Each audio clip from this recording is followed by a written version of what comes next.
We see the degree to which the Biden family has used their ties to enrich themselves at the expense of the republic. This is really pretty serious stuff when you stop and think about it.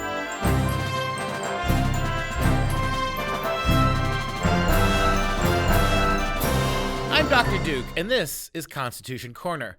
Well, here we are at another presidential election within a few weeks, and it probably is the most captain obvious thing in the world to point out. But when you get near a major election, particularly a federal election that includes the president of the United States, then you can see much more clearly the fault lines that our Constitution is suffering from, those cracks, those fault lines, those potential earthquake places in our constitutional republic where the constitutional is really, really in danger. And you see it one more time, another fault line has sprung up with the Joe Biden, Hunter Biden controversy.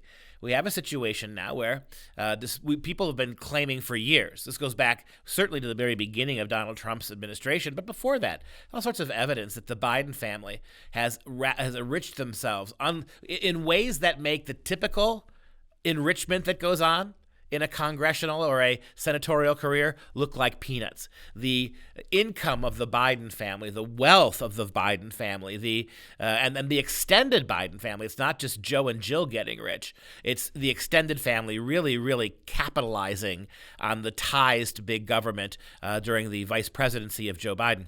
That's been known for quite a while. There's been a lot of ignoring of that. There's been a lot of false rumor mongering about it, a lot of progressives trying to quash the issue, saying that it's just bad Republican politics or sour grapes or a distraction from Donald Trump's own Russian ties. But it's almost reached the point now where with these newest revelations, one of his former associates in prison turned on Hunter Biden, released 10,000 emails with regard to this. Seems like there is not just smoke here, there's fire.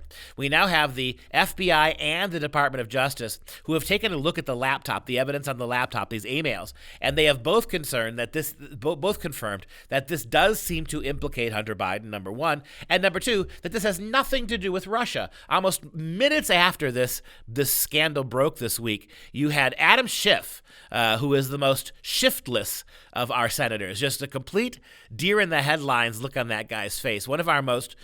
I like to consider Adam Schiff of California the Baghdad Bob of senatorial politics. The most importantly obvious true things in our culture he'll lie about through his teeth, and things like this he'll turn around and cover. Major issues like this he'll turn around and cover those up as all along partisan lines. But Adam Schiff came out and tried to blame this on Russian deflection, right? That these were this is the Russian government with its obvious ties to Vladimir Putin and to Donald Trump. So the Russian government, planting false information to take the camera lens off of how our president could. He was implicated in a scandal. He gave the Russians all sorts of private favors in terms of information, in terms of election help. And we find out now that that's not true. The Department of Justice and the FBI both confirm that this has nothing to do with the Russia case.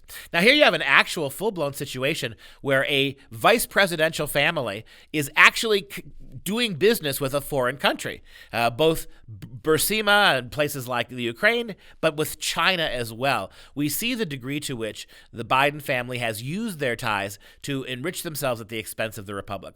This is really pretty serious stuff when you stop and think about it. And what always amazes me when we get these kind of things, when it happens to a Republican, it is the end of the world, right? They actually impeached Donald Trump, which is looking more and more ridiculous every day that goes by. Actually, impeachment is a winning argument for Donald Trump. The more he talks about this impeachment and the shaky grounds of it and the shakiness of the players from Nancy Pelosi to Adam Schiff, who really pushed this through, the better it looks for him. And to have this Hunter Biden story break this close to the election is also very useful, because the very things that Donald Trump was accused of, more or less, the Biden family, with Joe at its head, apparently are guilty of. We will see as this moves forward.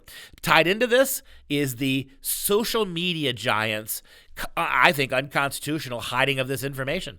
They call themselves the watchdogs of information. So what they've done is, in order to block disinformation, which they believe this is, and why is it disinformation to Twitter and Facebook? Well, because it implicates the Bidens. It doesn't implicate Trump. We've seen sketchier information passed along by Facebook and Twitter, more outrageous lies allowed to stand on Twitter and Facebook because they hurt Donald Trump.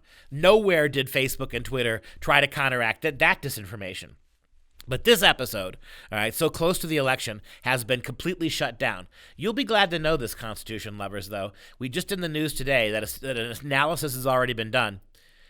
That what happened is that since the censored, the cover-up from Facebook and Twitter, this has gotten twice as much social media news and notice as it otherwise wouldn't if they hadn't covered it up. So in other words, the more Facebook and Twitter unconstitutionally try to cover up serious reporting, shutting down the New York Post, for God's sake, seriously shutting down major newspapers from doing their jobs, the more coverage this gets. Right? And so that's the beauty of the Constitution. That's the beauty of our system. You can try to keep the American people down, but you're going to have to find unique ways to do it. Don't just know your Constitution, live it. This has been Liberty News Hour. As always, you can go to thenewamerican.com and jbs.org for more information on these topics, as well as more shows.